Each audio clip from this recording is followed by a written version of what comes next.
fit this thing up. Something I didn't think about, I probably should have, is which way do I want to mount this thing?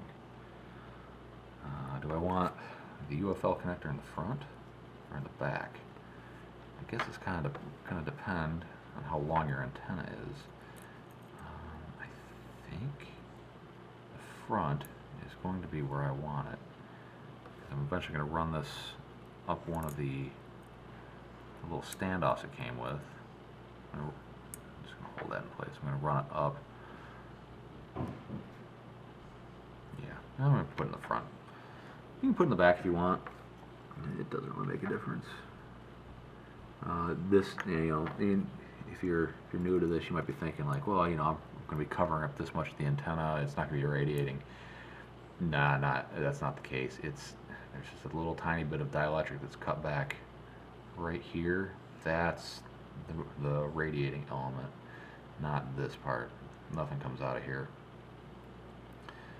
So I'm not too worried about that. We do want to make sure that we've got decent strain relief, which is something that's sorely missing in this hobby, is strain relief on everything, all connectors, everything. We'll probably put that on there and maybe hit it with some hot glue, just because these things pop off, and when they do, good chance you'll end up frying this thing. If you're lucky, you won't. So just be careful with that. Now, we also want to plan on the fact that we're going to break stuff. Stuff is going to break, so we need to keep this stuff serviceable. So I don't want to just cut enough wire to get from point A to point B. I want enough wire that I can pull this off and get to the flight controller. So I don't need a ton of wire, but I need some. You can always remove more in the future, but it's hard to put it back on. If you make it too short, the wires don't want to lay well. See how short that is? And the wires are just kind of kinked out to the side there. I think just a little bit more, and it just barely comes out off there. Let's see what happens if we give it that much wire. Ideally, I like the wires to fold back on themselves, kind of like that. Yeah, right there. That looks good. Yeah, give it a little more.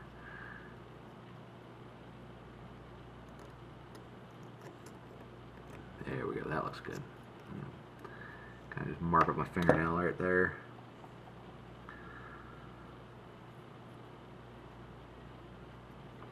Pull everything tight. Try to keep it straight and aligned. You can do this, or you can just, hell, you could solder this whole mess of wire in there and just be done with it. I'm not gonna say it doesn't matter. It just doesn't matter all that much.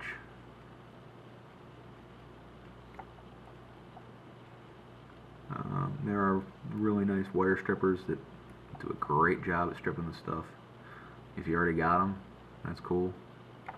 If not, not really necessary. The silicone wire strips so easy, but you'll see when we get to, well, like a lot of the flight controllers come, or not the flight controllers, but the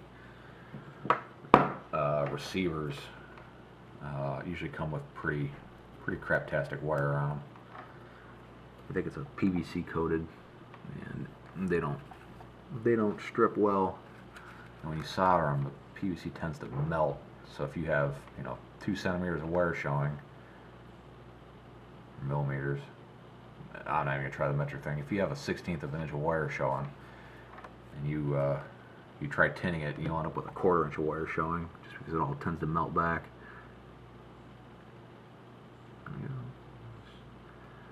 Wait for this iron to heat up with solder. And 1, 2, 3. The smoke you're seeing, if you're seeing it, that's not lead. What that is the it's the flux that's inside. This is a rosin core flux. So there's flux inside of there. The smoke you're seeing is the flux burning off. It's not lead. This thing does not get nearly hot enough to atomize lead. You do have to worry about lead getting in your system, but the way it's going to happen is you're going to touch the solder, and then you're going to stick your little fingers in your mouth, and therefore you'll be transferring lead into your system. That's how it's going to happen. It's not from the vapor. Somebody correct me if I'm wrong. I'm pretty sure the flux is actually, it's tree sap is what it is. Alright, so we're going to take this standoff off because I really don't want to melt it. And let's see the wire layout. I believe here, let me look at my diagram again. Yep. So we've got ground, power, and our video out. So ground, power, video out. So black, red, yellow. And I'm going to do this the smarter way than the way I did it before. I'm going to solder it with the wires actually going in the direction I want them to go when it's installed, which I didn't do on the VTX because I didn't plan ahead. I can always go back and fix it, but I'll be honest with you, I'm probably not going to. Alright, a little bit of solder. Where's my pinchers? There's those.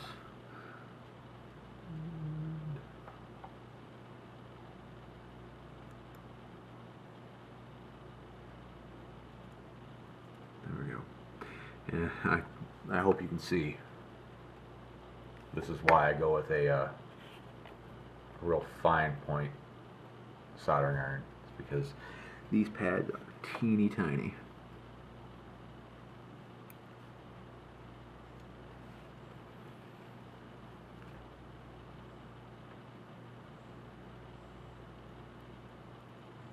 Power.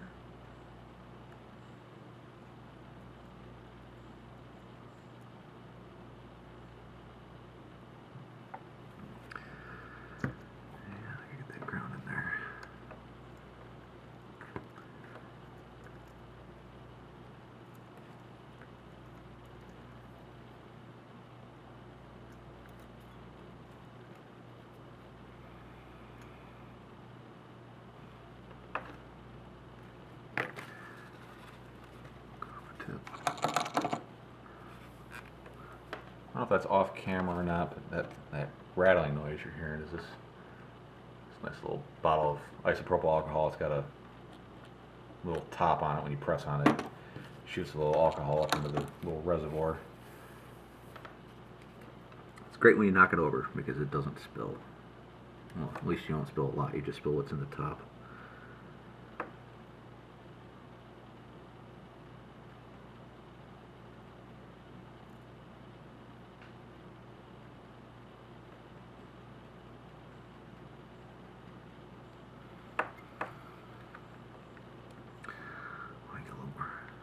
A little more solder on there.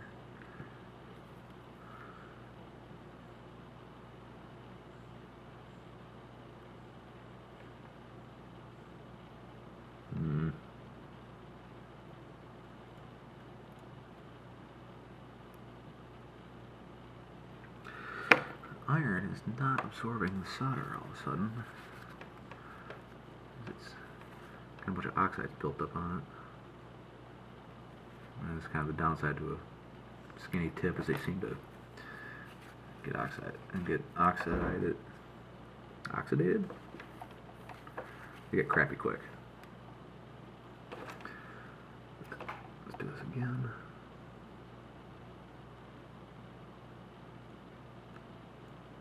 Oh boy. Oh boy. Shit's going sideways. Alright.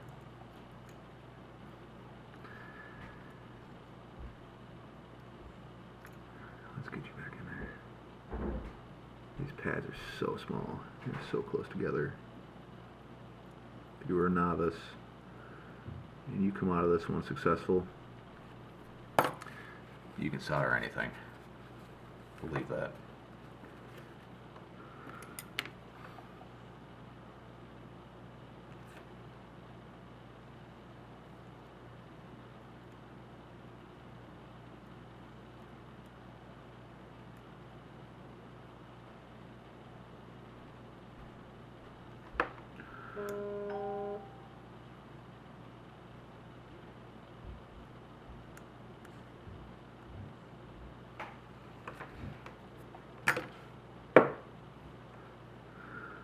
Alright, well, it looks like it's on there.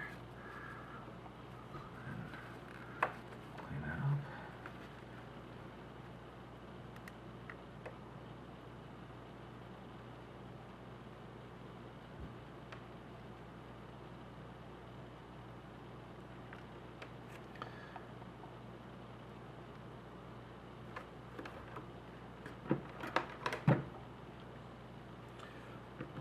Alright, there is our VTX.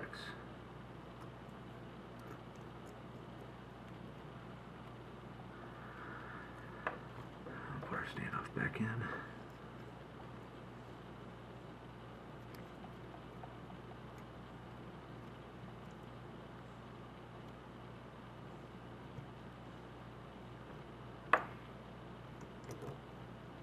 The latch is looking nice and tidy right there. I really wish I would have made these wires go that way instead of this way. And you know what? I am going to, I'm going to flip them over. Come this far. Why quit now? Let's fix my mistake here. Turn this guy on.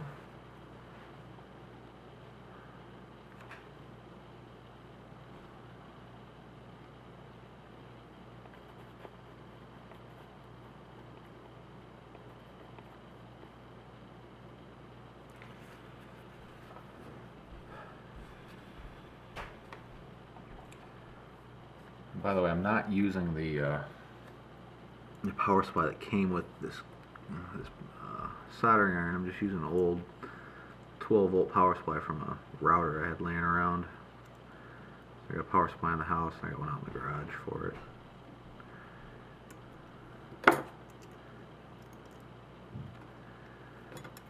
So it's a little on the slow side, or a little slower than normal. Pull that off. 1,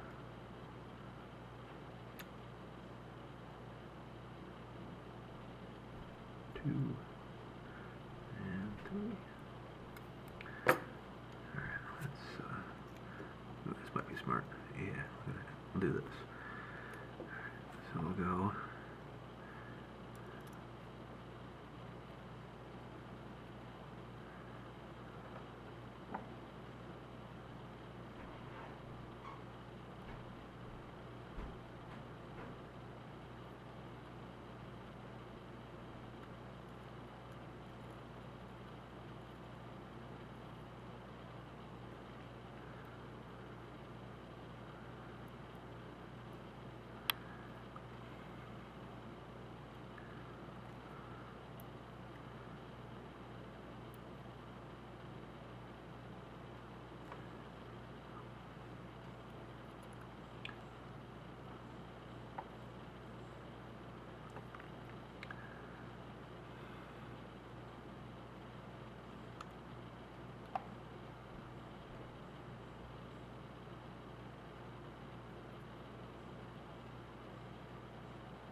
moving.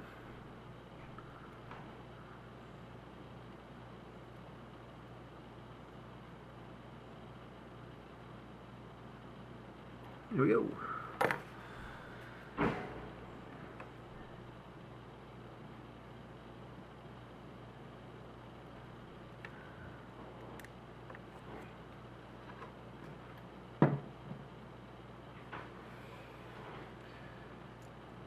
Oh, darn it. Well, I mean, that's a good sign. It's good to know now that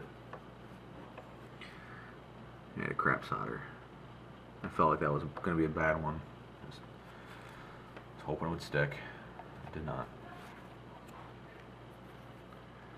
Alright, let's put there.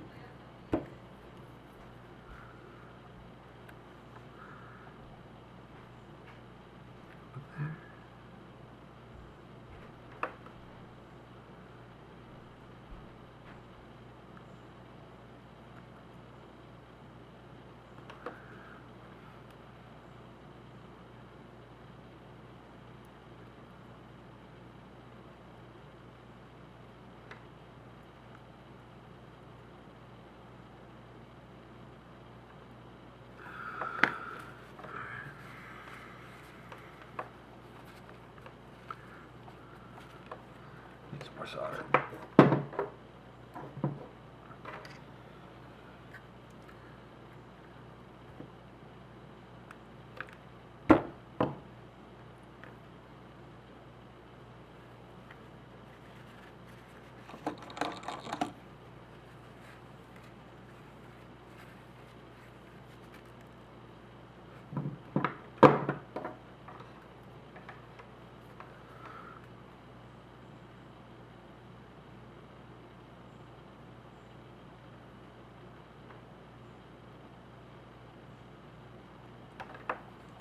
Now this wire not sticking, this would have been fixed really easily with a little bit of flux, but like I said, I have no idea where my flux is at.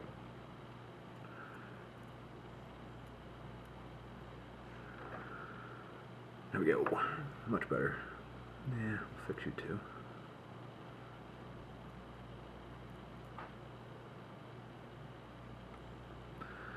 Okie dokie. So, she's on there.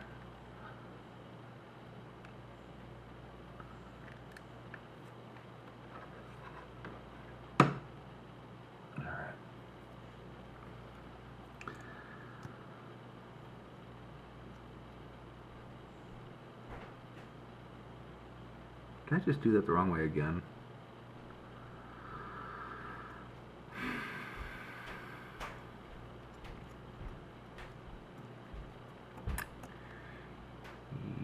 Yep, sure did.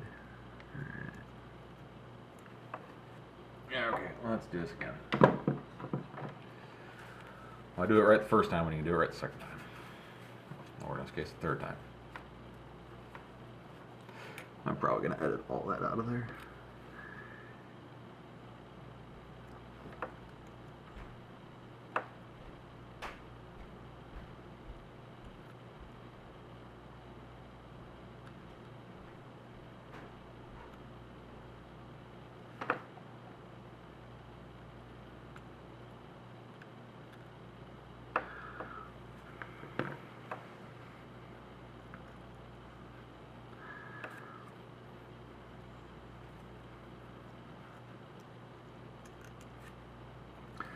Steal this little guy here.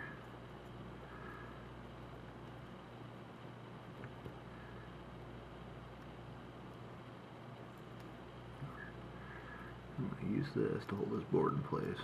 I don't like it flopping around like that anymore. I don't need it flopping in any more than it has to. So it's already hard enough to solder. Here we go. Okay. Let's see if we can do this right this time.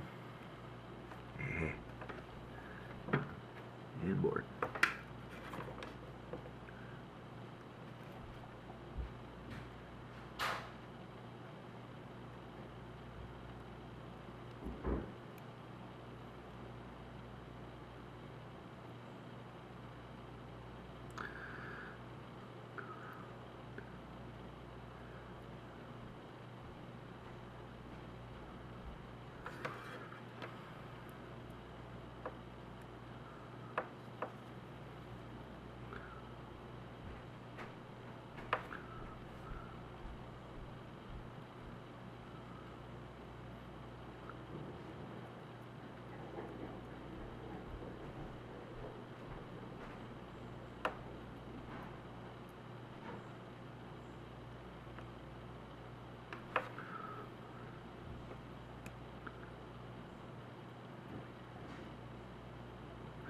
There we go.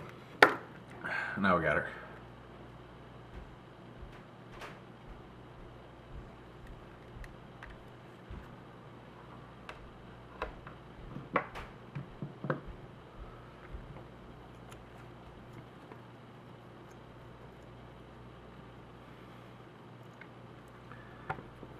There, put it back up here.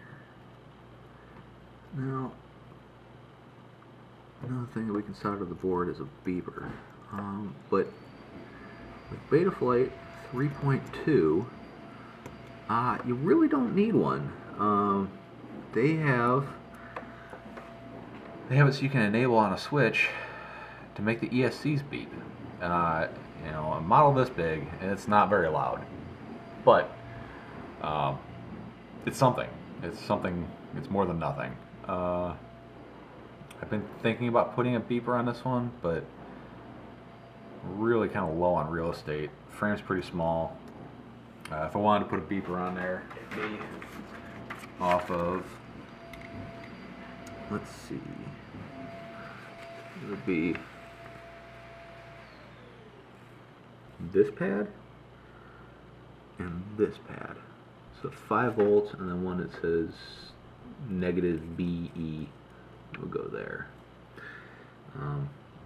Likewise, if you wanted to run a LED strip, which this doesn't have, this does have the capabilities of it, you would have your negative, your LED signal wire here, and then your 5 volts here. So, and I'm not putting LEDs on this because you know, we got time for that. We're just gonna run it like this. You know, I'd like to do a beeper. I might go back and do a beeper later, but for now, I'm just gonna stick with it the way it is. Alright, so that's in. We'll put it right there just to hold it in place. Let's take this standoff off.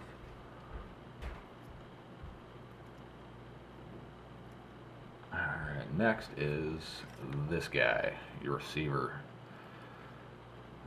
They do make 20 by 20 mounting receivers in, you know, the 3 major varieties and flavors. I am going to put this XM Plus in. I have on the other one, this is a full-size XSR. I mean, look how much bigger this guy is comparatively. Now the advantage of the XSR is it's got telemetry.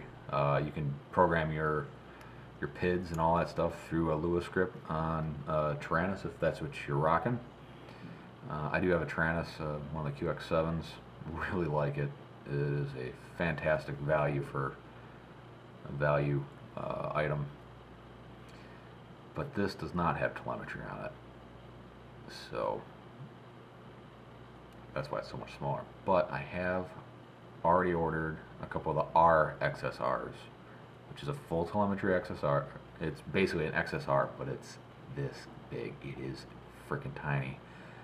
I can't wait to get it because that's what's going to go in this guy and basically any other quad I build that I would normally put an XSR in.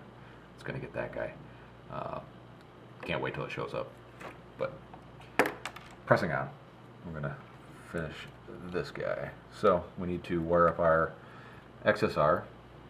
Sorry, our XM Plus. So we've got, this comes without any wires soldered on it. I've already gone ahead and done that. So power, ground, and signal. Signal, whatever color you want. I had some extra blue wire laying around, so that's what I used. You can use whatever colors you want. Just remember what they are. Alright, let's wire this guy up. Get my hot poking stick.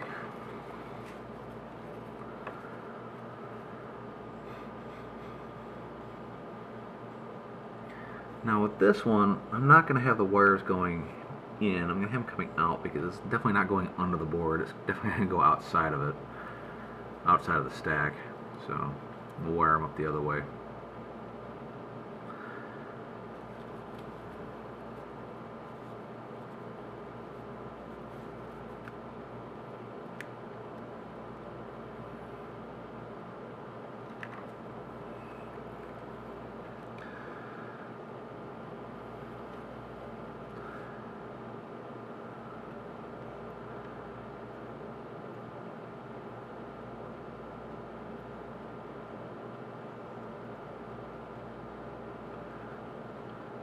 There's 5 volts.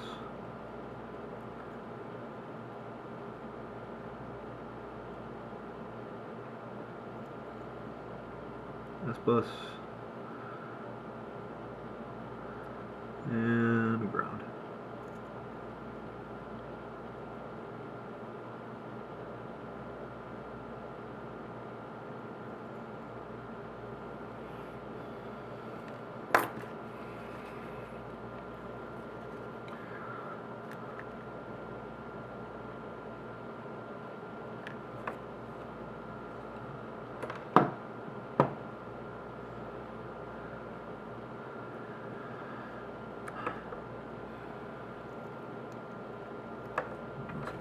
that back on there.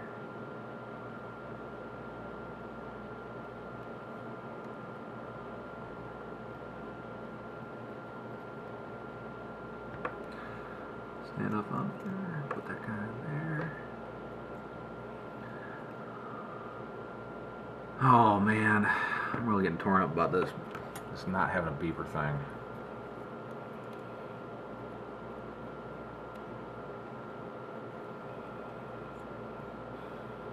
I'm trying to think about where I would even stick the dang thing.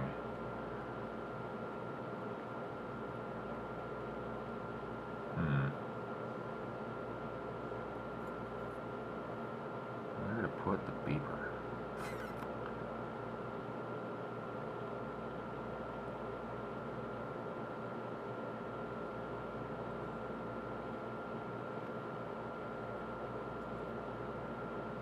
Oh, you know what I forgot to do?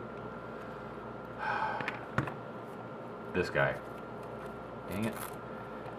I forgot to put my battery strap in. Let's see if I can weasel this thing through here.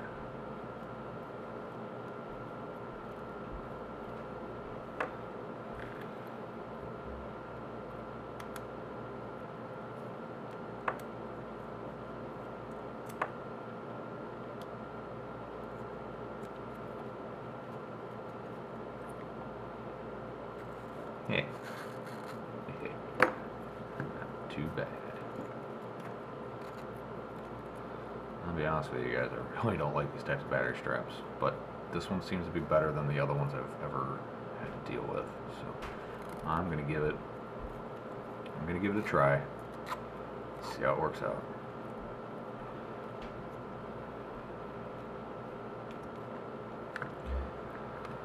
So I don't need to be losing any lipos flying around. Alright.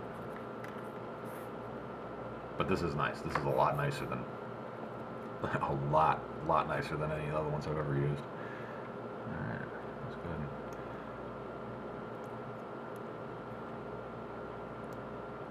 It's on here.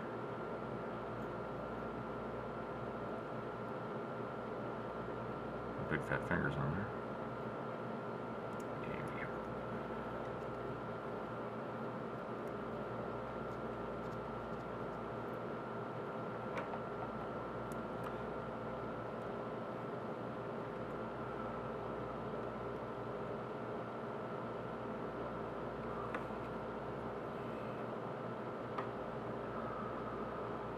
Oh, come on. Get on there.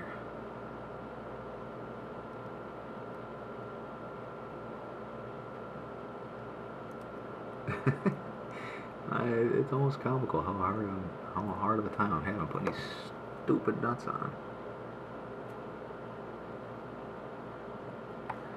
Yeah, it's not gonna work.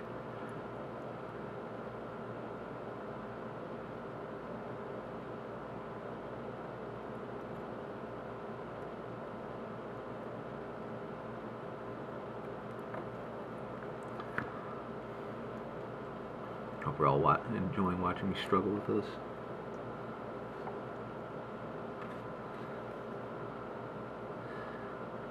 The struggle is real. It is really real.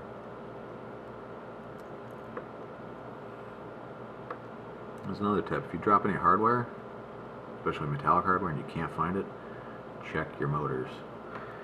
If you don't know how motors are constructed, there's a bunch of magnets in there, and they like to attract hardware. I've looked for screws for many minutes, only to find they're stuck to a motor. Usually you don't find them until you go and get a new one.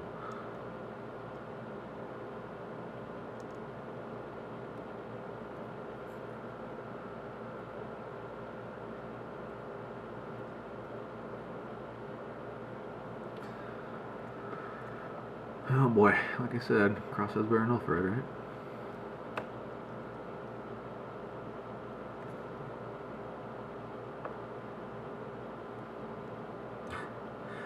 Alright, so the hardest part of the build is putting the damn nuts on the standoffs.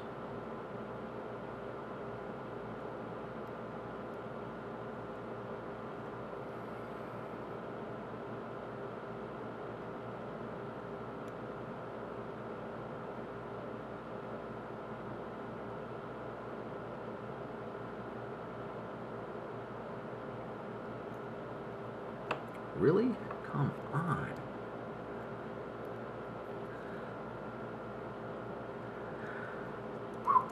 That was ridiculous. Another thing you can do when you're building up your quad here is you can do this thing called conformal coating. It's a silicone coating. It's a liquid. It smells like nail polish. It probably is nail polish for all I know. It comes in a little jar with a brush on it. And you paint that on everything other than the motors, and it will make your build pretty much water resistant. I wouldn't say waterproof, but very water resistant. It really helps with if you're flying and it starts misting a little bit, or you land in wet grass. It really helps keep the magic smoke in instead of letting it out.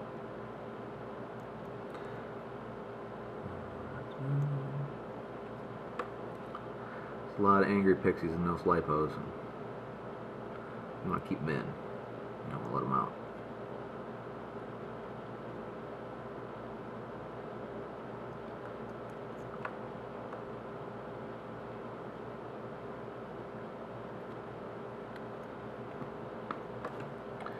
Very McGared.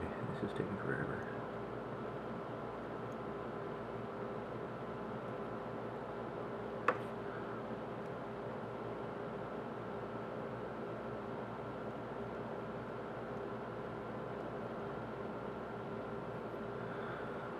Oh boy, here we go. We got it. I am really not looking forward to ever taking that apart again.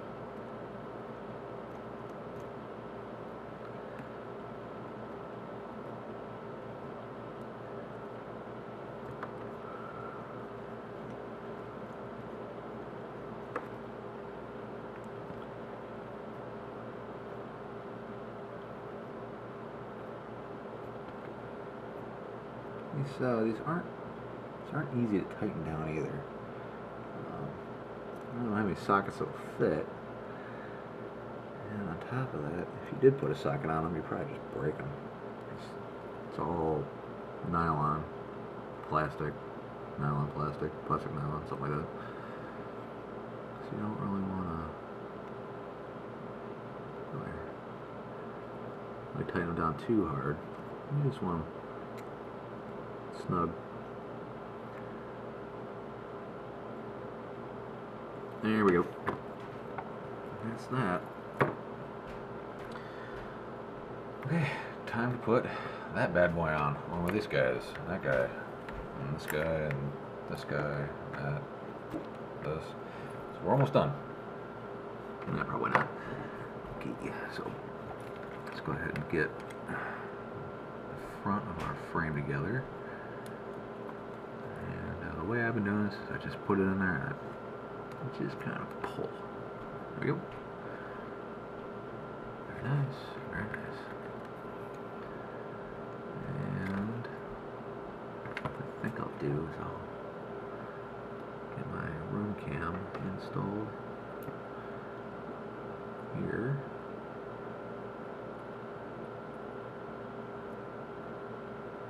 Okay, so there's that, and then this has a different size screw that goes to it, and it's going to be using a 2mm Allen drive. Give it a little bit of a twist.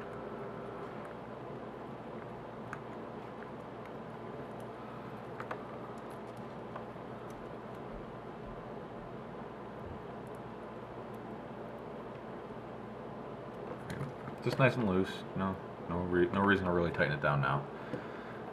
Because we're going to want to slide this as far back as we can. This other side plate in.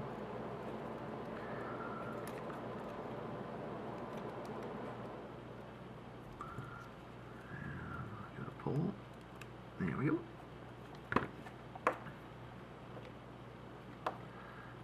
The camera screw. Get in there and get it started. And then there's, you see they're slotted there, so you can work your camera forward or backwards. So I want it about as far back as it'll go, about 45-degree camera angle. And we'll just tighten it down.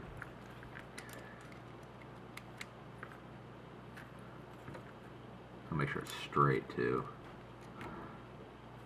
not off to the side.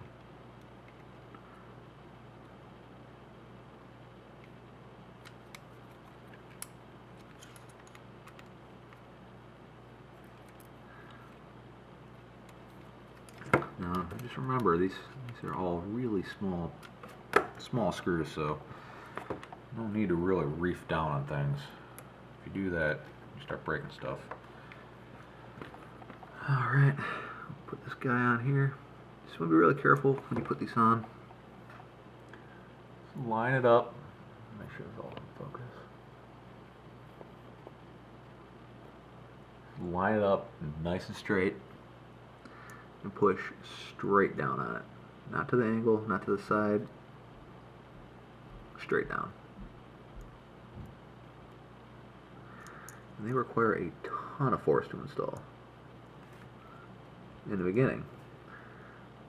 But after you start taking them on and off a bunch of times, they start loosening up on you. And when they loosen up on you, that's no good. That's when they start to fall apart. Alright. This came with these 20mm nylon standoffs. I really have liked some aluminum ones. Of course, that's added weight. Weight is the enemy. Well, that and gravity. Oh, and here's another problem. These dang holes are too small. So, back to polluting my system with carbon dust.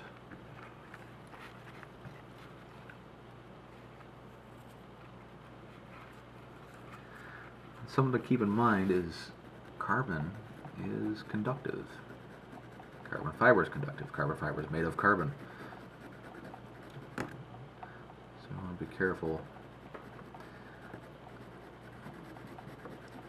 Clean up all our shavings. Just water that out a little bit.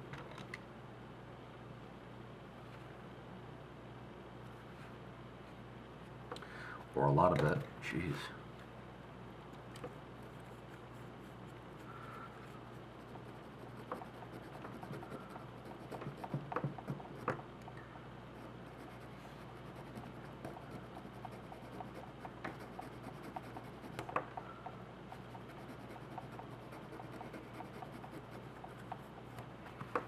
Alright, that should be big enough.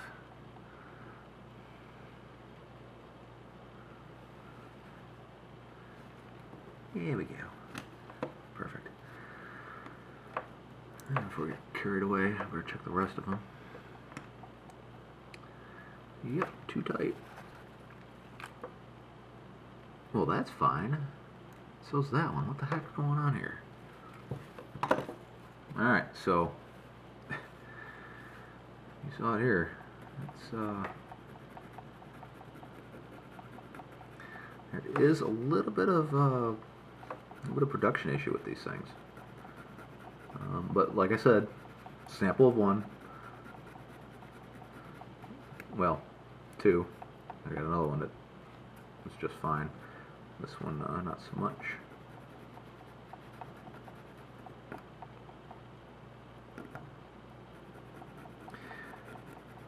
I believe this is their version 2 design. Their first one was a bit smaller, I believe, and you had to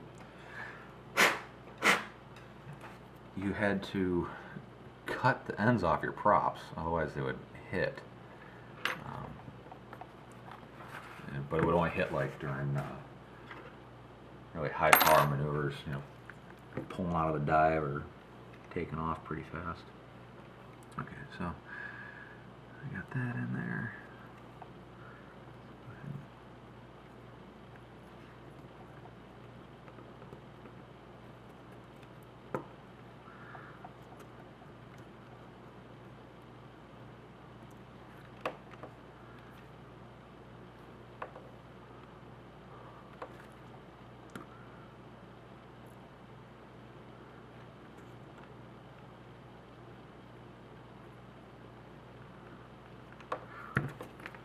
leave that loose for now. Alright guys, help me, where'd my hardware go? Oh, there it is.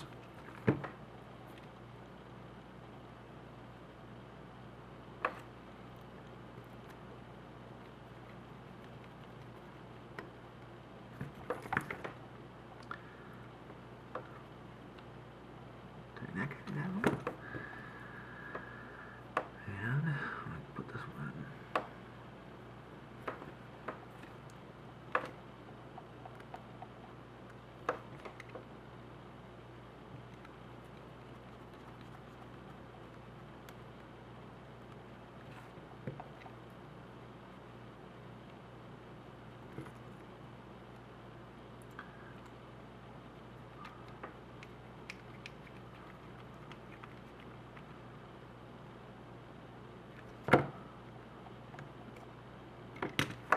And there we go. Alright. Yeah, I don't like that.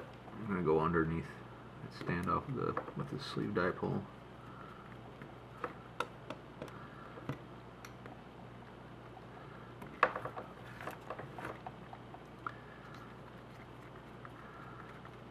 So getting it right the first time. And then going back and figuring out how you did it wrong.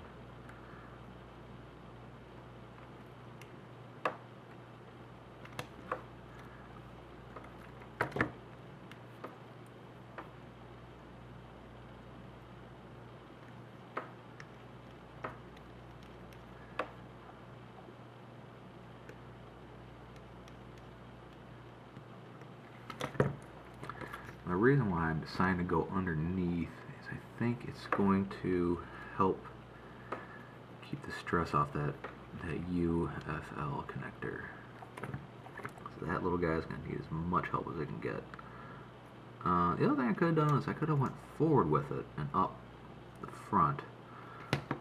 Yeah, that may have been probably the best idea, but well, we're already here. We're here, and that's what we're doing. Finish installing this receiver, some of this 3M mounting tape. This stuff is super sticky. Good stuff. Good stuff.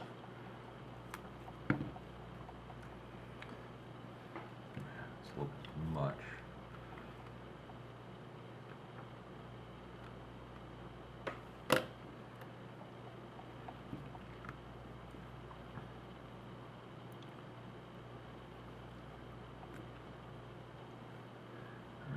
It's got a little bit of squish to it, which is kind of nice. Not because soft mounting matters, it's just helps conform to whatever's underneath it.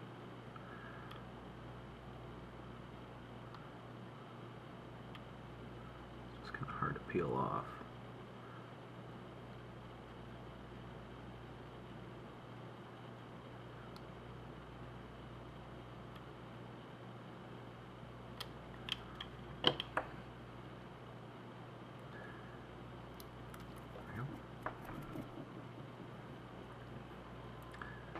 Stick this down.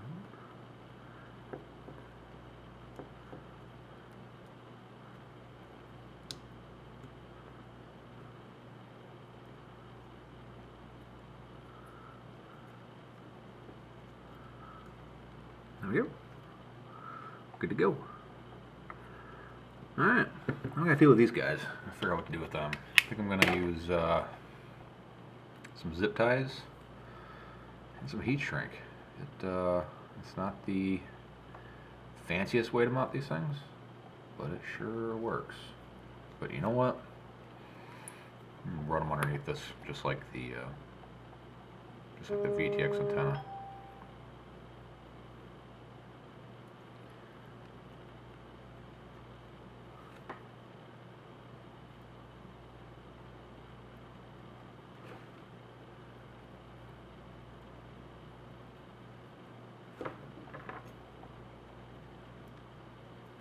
Tweezers to the rescue.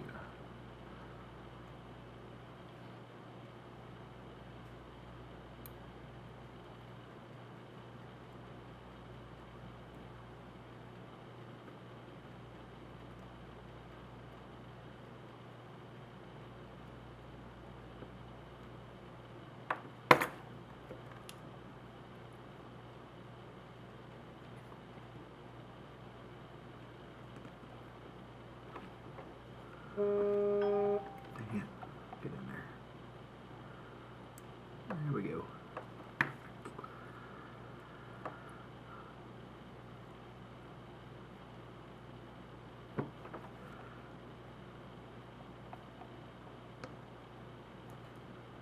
There we go.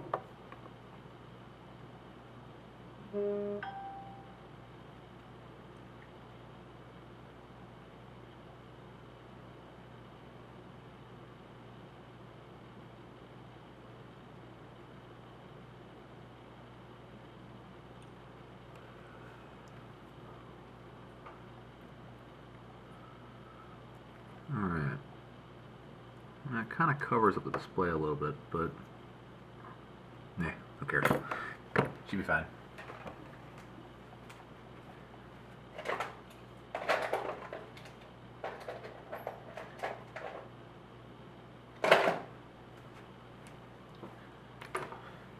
Get some zip ties, and this is just one of the simplest ways I've ever found to install antennas. So the idea is that once you go around your standoff, you want these to stand up straight like that. So